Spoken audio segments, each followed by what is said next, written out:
The University of Oxford in England, a place that turns out prime ministers and Nobel winners by the dozen.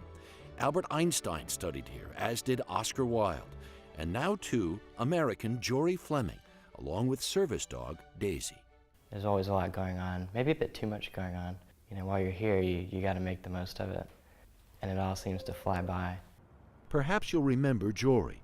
We met him a year ago, a young man with a number of disabilities, including autism. His mother homeschooled him through 12th grade.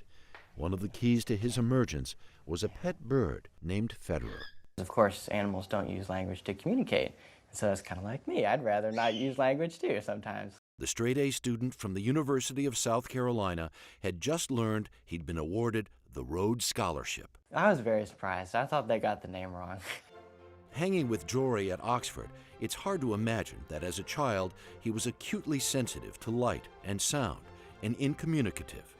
As a young adult, he's thriving in an academic atmosphere brimming with global diversity and challenge.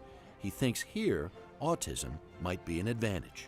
I think people with autism are very good at dealing with uncertainty because every interaction that I ever have is uncertain. I wondered if being here and being in this environment has changed the way you think about the future. It just has opened up for me more than anything that while there may be many paths to get there, if you know where you're going, you can make a start. Jory, without question, is one of the most interesting people I've ever met.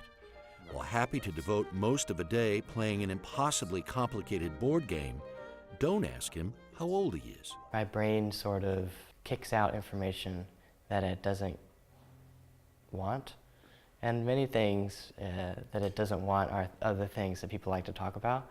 So nuance, feelings, culture are sort of dead ends for him.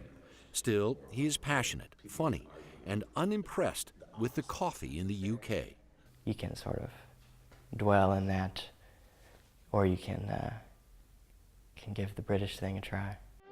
Thus, Jory is now a tea fancier. His mom, Kelly, is here with him to help.